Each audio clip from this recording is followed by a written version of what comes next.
Hello guys, कैसे हैं आप लोग। उम्मीद करता हूँ अच्छे होंगे। जैसे कि हम पता है आपको कि हम आपको साइंस का नोट्स प्रोवाइड कर रहे हैं, उसके साथ साथ एनसीईआरटी का लेक्चर भी दे रहे हैं 9/9। ठीक है, और अब हम नेक्स्ट वीडियो शूट कर रहे हैं जिसमें से इससे पीछे इसका नोट्स कुछ एक या दो लेक्चर आ चुका है। ठीक है, अब तीसरा लेक्चर जा रही है parasitic mode of nutrition in plant, class 7 का फर्स्ट चैप्टर पढ़ रहे हैं हम लोग। ठीक है, चलिए, ये हमारा हेडिंग है parasitic mode of nutrition in plants. कुछ ऐसे प्लांट्स, मैक्सिमम प्लांट तो ऑटोट्रॉफ होता है, लेकिन कुछ ऐसे भी प्लांट्स होते हैं जो ऑटोट्रॉफ ना होता है, यानी अपना भोजन दूसरे प्लांट से लेते हैं, तो उसको हम लोग बोलते हैं पैरासाइट। ठीक है, there are the certain plant in the nature do not have the chlorophyll and hence cannot produce their own food। उसके पास अपना खुद का क्लोरोफिल न होने की वजह से वो अपना खुद का खाना नहीं बना पाता है। This plant uses heterotrophic mode of nutrition to drive for their survival. और अपने जिंदा रहने के लिए हेटरोट्रॉपिक मोड ऑफ न्यूट्रिशन से अपना खाना लेता है। कास्कुटा यानी अमरबेल is the yellow tubular plant twisting around the stem and branches of the tree, does not have any chlorophyll and cannot make their own food। किस्कुटा या अमरबेल जो होता है वो अपना खाना खुद से नहीं बनाता है, इसलिए वो पैरासाइट कहलाता है। ठीक है, यानी वो दूसरे प्लांट पे डिपेंड होता है। They climb other tree known as the host and absorb the readymade food. और वो उसका खाना ले लेता है। जैसे क्या होता है, लीच यानी जोक के बारे में सुने होंगे, इंसान के बॉडी पर जाता है और इंसान के बॉडी का ब्लड को चूस लेता है, सक कर लेता है। ठीक है, और इंसान के बॉडी का जब ब्लड सक कर लेता है तो वही उसका एनर्जी हो गया। उसी तरीके से ये अमरबेल भी है। ठीक है, जो दूसरे प्लांट पर जाता है और उसका एनर्जी जो हो वो ले लेता है। Therefore plants like cuscuta are known as the parasite. इसलिए कस्कुटा प्लांट्स को हम लोग पैरासाइट के नाम से जानेंगे। चलिए नेक्स्ट जानते हैं हम लोग इंसेक्टिवोरस प्लांट्स। कुछ ऐसे भी प्लांट्स होते हैं जो इंसेक्ट को खाता है। ये चौंकने वाली बात नहीं है, ये एकदम कॉमन सी बात है। ठीक है, some species of plant known as the insectivorous plants capable to trapping the insect and digest them। ठीक है, these plants are known as the pitcher plants with leaf modified feature। ये बात आप लिख लीजिएगा यहाँ से पूरा यहाँ तक। ठीक है, बताया गया इस प्लांट का नाम है पिंचर प्लांट। ठीक है, यहाँ पे लिखा हुआ है पिंचर प्लांट बोलते हैं इसको, क्योंकि इसका लीफ जो होता है ना बना होता है इस तरीके से, बना होता है गुफा टाइप बना होता है। ठीक है, कि ताकि उसमें इंसेक्ट जाने के बाद फंस जाता है। The top of the leaf forms a cover which close और open mouth of the modified leaf. ठीक है, ये क्लोज हो जाएगा जब इंसेक्ट जाएगा इसके अंदर। तो ये देख लीजिए आप, दिया हुआ है, ये बना हुआ है। ठीक है, और इससे पीछे लेक्चर में भी हम बता चुके थे। The picture consist of the hair like projection direction downward. As soon as insect lands over the picture, the cover of the picture opens to swallow insect। जैसे इंसेक्ट उसके ऊपर जाएगा, ठीक है, तो क्या होता है, इंसेक्ट उसके अंदर चला जाता है और फिर उसको ऊपर से ओपन नहीं रहता, फिर क्लोज हो जाता है, फिर उसके अंदर से इंसेक्ट नहीं आ जाता है, नहीं आ पाता है। जैसे समझ लीजिए ये इस तरीके का स्ट्रक्चर आता है, तो ये ऊपर से जो क्लोज हो जाता है। जब ये ऊपर से क्लोज हो जाएगा तो ये इंसेक्ट, सबसे पहली बात तो इंसेक्ट यहाँ आया तो इसके अंदर चला जाता है, ये स्लिप होकर के, ठीक है, स्लाइड होकर के नीचे चला जाता है। जब नीचे चला जाएगा इंसेक्ट तो ऊपर से ये बंद हो जाएगा, क्लोज हो जाएगा, ये आपस में क्लोज हो जाएगा। जब क्लोज हो जाएगा तो इंसेक्ट बाहर नहीं आ पाएगा। जब इंसेक्ट बाहर नहीं आएगा तो अंदर ही डाइजेस्ट हो जाएगा। ठीक है, चलिए अब आगे देखिए। The plants digest insect with the help of the digestive juice and secret inside the picture. ठीक है, डाइजेस्टिव जूस की वजह से क्या होता है, वो इंसेक्ट भी डाइजेस्ट हो जाता है। अब कुछ प्लांट्स होते हैं जो सेप्रोट्रॉप्स होते हैं। ठीक है, सब micro organism like fungi another mode of nutrition called saprotrophic mode of nutrition. अब तक हम पढ़े पैरासाइट जो कि अमरबेल का एग्जांपल, दूसरा इंसेक्टिवोरस, ठीक है, जो कि पिक्चर प्लांट बताया गया, और अब सेप्रोट्रॉप पढ़े थे जो कि फंजाई को कहते हैं। ठीक है, आप अक्सर देखे होंगे इस तरीके का स्ट्रक्चर। ठीक है, ये फंजाई होता है, यानी ये इस तरीके से बना होता है कुछ।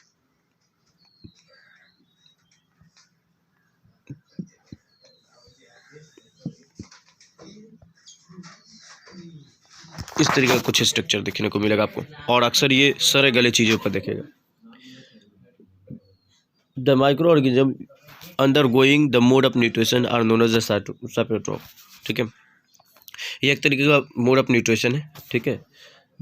The fungal pore present in air, air के अंदर फंजाई नाम का जो ये स्पीसीज है, प्लांट का स्पीसीज जो पाया जाता है, ठीक है। And grow as dark patches on the food items और the other items like pickles, leathers, clothes during hot humid rainy season. जब बरसात का मौसम आता है तो कोई भी सारा गलत चीज़ अगर रहता है इन्वायरमेंट में रखा हुआ, ठीक है, तो वो चीज़ पर वो अपना न्यूट्रिशन ढूंढ करके वो क्या होता है, ग्रो हो जाता है। लेकिन बरसात के सीज़न में होता है अक्सर। They sit on dead and decaying matter where they germinate and grow, ठीक है। ये डेड और डिकेइंग मैटर पे जर्मिनेट होता है, ठीक है। चलिए ये लाइन आप लिख लीजिएगा, ये ऊपर का लाइन और ये वाला लिख लीजिएगा और ये लिख लीजिएगा। ये 13 पॉइंट लिखना है। They secrete digestive juice that convert into the solution and absorb nutrient. और जो सारा गलत चीज़ रहेगा उससे उससे एनर्जी को सक कर लेता है, मतलब निकाल लेता है, चूस लेता है। अब कुछ ऐसे भी प्लांट होते हैं जो सिम्बायोटिक रिलेशनशिप करते हैं, यानी कहने का मतलब ये है कि वो उसका कॉपरेट करते हैं, वो उसका कॉपरेट करते हैं, ठीक है। सपोज डैट हम बता देते हैं एक एग्जांपल कि आपके क्लासमेट हैं, आपके कोई क्लासमेट में है और जो कि आपको बोला कि क्वेश्चन नंबर 1 अगर आप हमको बता दीजिएगा तो हम आपको क्वेश्चन नंबर 2 बता देंगे, ठीक है। एग्जाम है हॉल में, यानी आप उसको क्वेश्चन 1 बताएं तो वो आपको क्वेश्चन 2 बताए, तो ये तो सिम्बायोटिक रिलेशनशिप हो, मतलब आपको उससे फ़ायदा मिला, उसको आपसे फ़ायदा मिला, ठीक है। इस तरीके के रिलेशनशिप को बोलते हैं सिम्बायोटिक रिलेशनशिप, जिसमें आधा आपका फ़ायदा हो और आधा उसका फ़ायदा हो, जिससे दोनों का काम चल जाए। इससे क्या हुआ कि उस दोनों, मतलब आपको क्वेश्चन 1 पता चल गया, उसको क्वेश्चन 2 पता चल गया। चलिए, the certain organism that lives together and provides food and shelter each other, ठीक है। कोई फूड प्रोवाइड करता है, कोई शेल्टर प्रोवाइड करता है। देख लीजिए आगे, this kind of nutrition is not symbiotic relationship.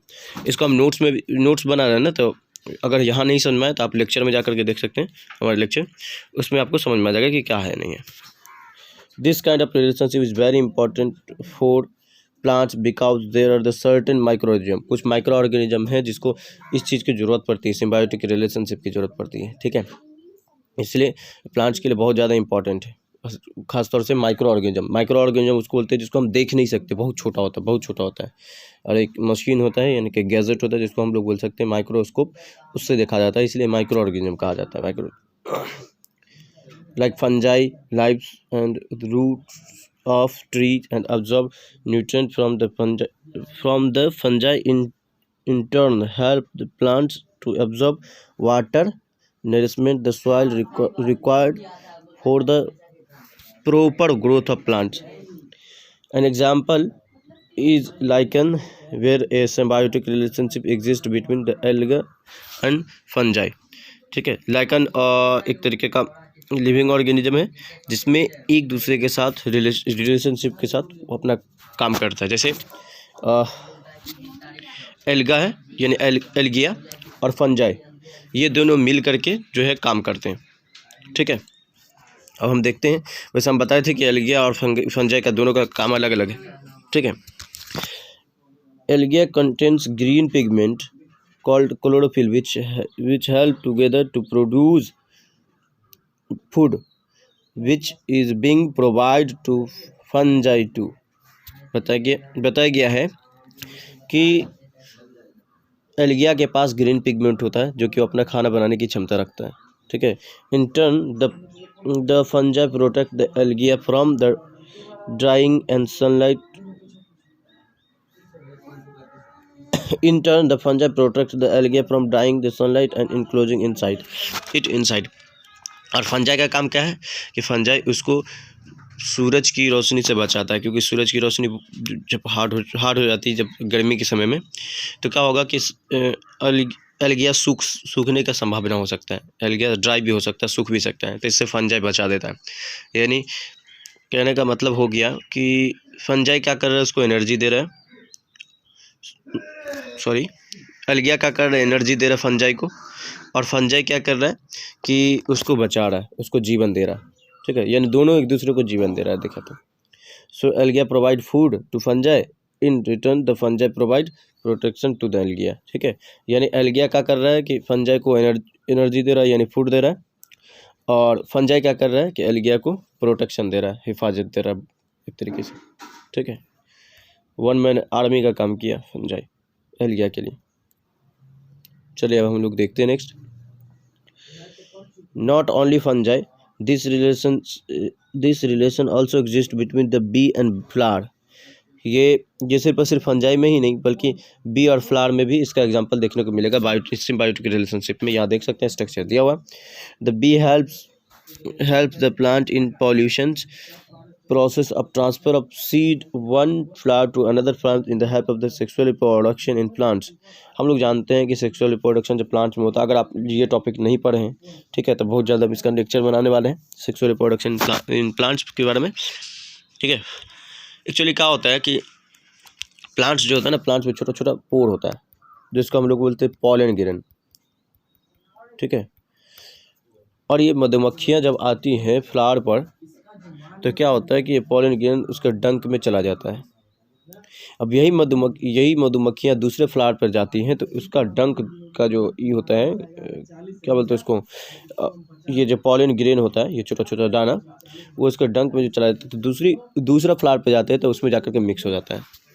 अब मिक्स होने के बाद से उसमें सेक्सुअल रिप्रोडक्शन होता है, यानी फिर fusion of male and female gamete होता है। और जब मेल और फीमेल गैमेट फ्यूजन होगा तो उसमें फिर आगे का प्रोसेस होता है, यानी फर्टिलाइजेशन होता है। वैसे ये प्रोसेस अगर आपको नहीं समझ में आए तो हम आगे डिस्कस करेंगे, नेक्स्ट चैप्टर में बनाने वाले हैं। ठीक है, जब सेक्सुअल रिप्रोडक्शन फ्लावरिंग प्लांट है हमारा अगला चैप्टर होगा तो उसमें। ठीक है, वैसे आपके सिलेबस में है दिया हुआ।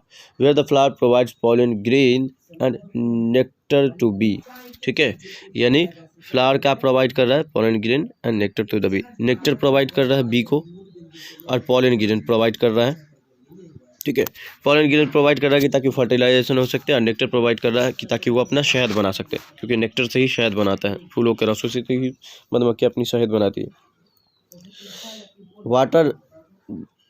The water and the essential nutrient made available algae which contain chlorophyll and hence capable to synthesize their own food by the algae is provided to the fungus। ठीक है, जो फूड algae बनाता है वो फंगस उसको लेता है। ठीक है, एनर्जी के तौर पर। Water and essential nutrient made available algae which contain chlorophyll and hence is synthesized food। अब नेक्स्ट जानते हैं। But in recent years, addition of manure and nitrogen fertilizer has enriched the soil which is essential nutrient, but resulted to the decrease in number of organisms sharing symbiotic relationship with the plants। अभी हाल ही में क्या हो रहा है कि हम लोग खाद के तौर पर नाइट्रोजनस सब्सटेंस का यूज़ करते हैं, जैसे अमोनिया, यूरिया, खाद सब का यूज़ करते हैं, जिसकी वजह से सिम्बायोटिक रिलेशनशिप बिगड़ा जा रहा है पूरी तरीके से, जिससे बहुत सारा ऐसा कीट पतंग है जो नुकसान होता जा रहा है, जिससे क्या हो रहा है कि इकोसिस्टम में बहुत ज़्यादा खलबली मच गया है, जिससे आने वाला बहुत बड़ा रिजल्ट हमको मिल सकता है खतरनाक के तौर पर, मतलब बोले तो बहुत बड़ा लॉस हो सकता है इकोसिस्टम के लिए। सो कोशिश करें जितना फर्टिलाइज़र का कम यूज़ हो सके कर देंगे, कोशिश करें कम से कम। Atmospheric nitrogen can not be used by the plant for production of food. Atmospheric nitrogen can not be used by the plant for production of food. हम लोग जानते हैं, ये ऊपर में भी पढ़े हैं कि एटमॉस्फेरिक नाइट्रोजन का प्लांट यूज नहीं करता है, सॉइल नाइट्रोजन का प्लांट यूज़ करता है, जो कि बैक्टीरिया सॉइल नाइट्रोजन जो होता है इन्वायरमेंट में, ठीक है, एटमॉस्फेयर में, उस एटमॉस्फेरिक नाइट्रोजन को कुछ बैक्टीरिया, जिसको हम राइजोम बैक्टीरिया बोलते हैं, इसके अलावा और भी है, तो राइजोम बैक्टीरिया जो होता है वो प्लांट सॉइल नाइट्रोजन में कन्वर्ट करता है। एटमॉस्फेरिक नाइट्रोजन को सॉइल नाइट्रोजन में कन्वर्ट करता है, उसके बाद फिर रूट लेता है, उसको रूट से फिर लेता है प्लांट। ठीक है, डायरेक्ट नाइट्रोजन को एटमॉस्फेयर से वो ऑब्जर्व नहीं करता है कोई भी plant. Therefore bacteria known as the rhizome present in the root. ठीक है, ये बताया गया rhizome present in the root of gram. अभी हम खुद बताएं, pea, moong bean, and other leguminous converted into atmospheric nitrogen into soluble form that dissolve in soil and easily can absorb by the plant। वही बात बताया गया है, राइजोम बैक्टीरिया जो प्रेजेंट होता है रूट के पास, ठीक है। या तो ये कहाँ होता है, लीगोमिनस, लीगोमिनस बोलते हैं दाल वाले पेड़ पौधा को, जिससे दाल मिलता है हम लोग को, ठीक है, दलहन चीज़ें जैसे गेहूँ, सॉरी चना, मटर, मूंग वगैरह सब, ये है मसूर। तो ये सबसे क्या होता है, हमको दाल मिलता है। तो जो चीज़ से दाल मिलता है उस वाले पौधा के रूट के पास होता है ये राइजोम बैक्टीरिया, जो एटमॉस्फेरिक नाइट्रोजन को सॉइल नाइट्रोजन में कन्वर्ट करता है। देख लीजिए आप यहाँ लीगोमिनस रूट दिया गया और रूट नोड्यूल बता दिया गया। तो रूट नोड्यूल ये समझ लीजिए यहाँ पे नाइट्रोजन भरपूर मात्रा में, ठीक है। ये रूट नोड्यूल जो होता है भरपूर मात्रा में होता है। यहाँ बताया गया but these bacteria can not make their own food by plant in return to provide, मतलब बताया गया है कि जो बैक्टीरिया इसके जड़ में होता है वो अपना खाना खुद से नहीं बना पाता है, ठीक है। तो ये प्लांट का ही न्यूट्रिशन लेता है, जिस तरीके से फंजाई ले रहा था एल्गिया का, ठीक है। तो फाइनली हमारा नोट्स खत्म होता है, ये लेक्चर भी कंप्लीट होता है, ठीक है। ये थर्ड लेक्चर था जो कि पूरा ख़त्म हो गया है, कंप्लीट हो गया। अब नेक्स्ट लेक्चर में हम मिलते हैं अच्छे से नए वीडियो के साथ और नए थिंकिंग के साथ, ठीक है। तब तक के लिए पढ़ाई करते हैं। All the very